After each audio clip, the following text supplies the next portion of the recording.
Saya marah jika ada pihak yang mencoba memanipulasi dengan cara-cara yang manipulatif, tidak edukatif, ya, dan seolah-olah PMI ini dianggap bodoh.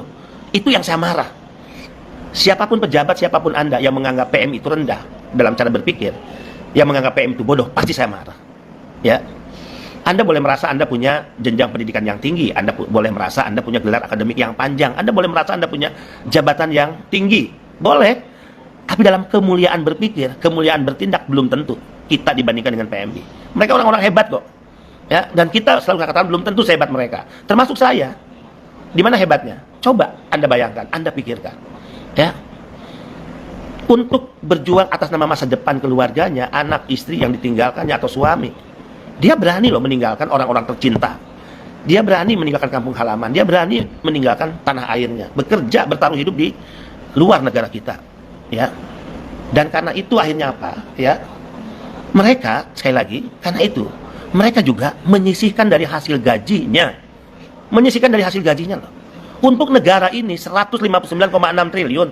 Itu yang membuat saya marah jika siapapun, ya, ada oknum-oknum, pejabat, siapapun dia, Anda karena merasa hebat, Anda karena merasa artis, Anda karena merasa terkenal, Anda karena merasa punya jabatan tinggi, kemudian Anda merendahkan PMI dan menganggap mereka bodoh. Ingat, saya marah. Ya, saya marah. Apalagi berangkat dari cara berpikir Anda yang merendahkan PMI seolah-olah PMI bisa dibodohi, PMI dianggap bodoh, kemudian Anda memanipulasi dengan cara-cara yang memanipulatif atas keputusan yang menjadi kewajiban pemerintah untuk mengeluarkannya, seolah-olah itu adalah jasa. Sekali lagi, seolah-olah ini dianggap sebagai jasa kami kepada PMI. No. Ya, itu nggak benar. Ya, pemerintah mengeluarkan aturan, keputusan apapun terkait untuk siapapun warga negara, termasuk untuk pekerja migran, itu adalah kewajiban. Jangan karena ini adalah inisiatif yang kami ambil karena kami peduli pada PMI, ya, bukan. Itu kewajiban karena kita sudah dibayar oleh PMI. Kita menerima gaji setiap bulan, presiden sampai ketua RT hingga hari ini. Demi Allah tidak ada sumber keuangannya yang berasal dari nenek moyangnya. Mau presiden, menteri, kepala badan, kepala lembaga, kepala daerah, anggota DPR yang terhormat. Demi Allah, semua uang yang diterima, gaji setiap bulan, yang itu dibawa ke rumahnya, memberi makan anak istrinya, keluarganya, dan dari uang itu juga untuk menyekolahkan anak-anaknya. Demi Allah, itu bersumber dari uang rakyat, yaitu termasuk uang pekerja migran Indonesia. Jadi kita udah digaji oleh mereka, kita kerja untuk mereka. Jadi kerja-kerja kita adalah kewajiban yang harus dilakukan oleh kita karena kita udah dibayar untuk kerja. Kita melayani, kita udah dibayar untuk memberikan pelayanan. Kita harus memberikan penghormatan pada PMI, memberikan perlakuan mulia pada PMI, itu kewajiban juga. Karena ya, tuan dari para pemimpin di Republik ini adalah rakyat. Ya, saya melihat channel YouTube yang terkait dengan kebijakan barang-barang PMI seolah-olah itu adalah karena kebaikan kami. Gimana? Ya, saya menggunakan bahasa apa? Dengan orang yang seolah-olah menganggap karena dia mengeluarkan kebijakan, mengatangani kebijakan seolah-olah itu karena kebaikan dirinya. Enggak, itu kewajiban. Ya. Kemudian ada upaya manipulatif. Nah, ini lagi yang saya marah. Di balik keterangan yang disampaikan. Mohon maaf. Ya, jangan kan Anda sedang mencalonkan diri ke DPR RI, ya, dari dapil luar negeri, ada cara-cara yang menurut saya menjijikan. Cara-cara manipulatif itu cara-cara yang menjijikan. Karena apa? Karena motif di balik cara manipulatif pasti ada mindset atau konstruksi berpikir yang menganggap rendah audiens, yang menganggap rendah orang yang nonton, yang menganggap rendah orang yang menyaksikan channel YouTube di mana kita bicara. Ini kan nggak sehat. Ini jahat menurut saya. Ya, sekali lagi saya sudah katakan bahwa tanggal 3 Agustus 2023 di Istana Negara Presiden menyetujui ya apa yang sudah diusulkan BP2MI sejak tahun 2021.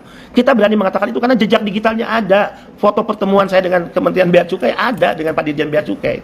Mohon maaf, Kementerian Keuangan dalam hal ini Dirjen Bea. Ada. Tanggal berapa, tahun berapa, apa usulan kita mohon diterbitkan peraturan Menteri Keuangan tentang pembebasan barang milik PMI. Kemudian kita bicara tentang email, ya, handphone milik PMI. Jadi 2021 sejarahnya. Ya, karena responnya lambat di berbagai lini, di berbagai pihak, pembahasannya juga yang menurut saya ya terlalu panjang, masuklah ke meja presiden tanggal 3 Agustus 2023 dan presiden perintahkan 2 minggu harus sudah selesai. Mau email, mau barang milik PMI, tapi faktanya kan tidak selesai. Ya, jadi sekali lagi janganlah ada upaya-upaya untuk memanipulasi ya para pekerja migran kita. Bahwa Anda sedang mencalonkan diri ke DPR RI, oke, silahkan, itu hak politik. Ya, bahwa Anda ingin membantu PMI, silahkan. Kita lebih senang banyak orang yang semakin terlibat dan memiliki empati, tapi sampaikan apa adanya dan bukan dengan cara-cara manipulatif atau mengkapitalisasi hanya untuk membutuhkan dukungan dari para pekerja migran Indonesia. Itu nggak sehat ya. Saya sudah memberi contoh, mudah-mudahan ini juga bisa diikuti oleh yang lainnya. Saya Kepala BP2MI, sejak awal, saya tidak pernah bertanya kepada siapapun, tapi saya sendiri yang memutuskan.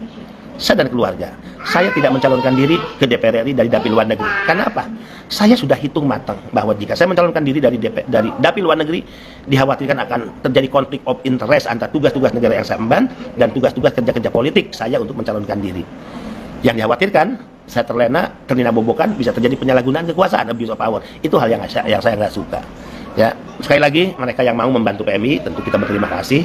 Ya, siapapun yang ingin bersama-sama menunjukkan empati kepada PMI, kita juga berterima kasih, nggak ada masalah, karena memang mengurus PMI ini harus dilakukan secara bersama-sama oleh semua pihak, ya, bahkan melalui kerja-kerja kolaboratif. Tapi jangan please cara-cara bohong, cara-cara memanipulasi, ya, cara-cara fiktif manipulatif, ya, dan seolah-olah hanya ingin menunjukkan bahwa Anda seorang sinterklas, nggak boleh.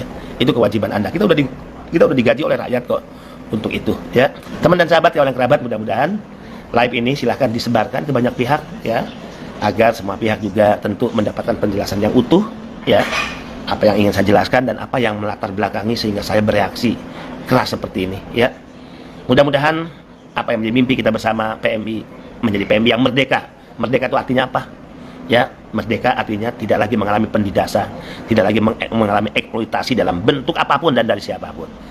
Yang kedua, mudah-mudahan PMI kita menjadi PMI yang berdaya. Berdaya itu apa? Dia terdidik, dia teredukasi, ya, dia tahu persis hak-hak dan kewajibannya, ya. Dan ketiga adalah mudah-mudahan PMI kita menjadi PMI yang, ya, sejahtera. Itu goalnya, merdeka, berdaya, dan sejahtera. Itu yang akan menjadi tema kita di peringatan pekerja migran, ya, internasional atau Migran Day di tanggal 18 Desember 2023 di lapangan tenis indoor, ya, Senayan, Jakarta. Nanti hadir, ya, teman-teman, bisa ikut secara live nanti. Saya tidak akan pernah mengarahkan Anda untuk mendukung siapa, nggak boleh, ya. Itu konflik kepentingan dan saya melakukan abuse of power atas jabatan yang saya emban, yang karena saya mengemban jabatan ini, saya disumpah atas nama Tuhan dan agama dan konstitusi negara. Saya hanya menyarankan, jangan golput, gunakan hak politik untuk memilih pemimpin yang terbaik, baik di Pilpres maupun DPR RI. Dan saya jelaskan, saya, Benny Ramdhani, tidak mencalonkan diri dari dapil luar negeri karena saya tidak ingin terjadi konflik of interest antara jabatan saya sebagai Kepala BP2MI dan juga kepentingan politik saya sebagai calon DPR RI. Ya, saya tidak ingin dan saya mau agar saya terhindar dari penyalahgunaan kekuasaan, sehingga saya mencalonkan diri dari Bandung, ya, dan Bandung Barat, dari Jawa, tidak dari luar negeri, ya.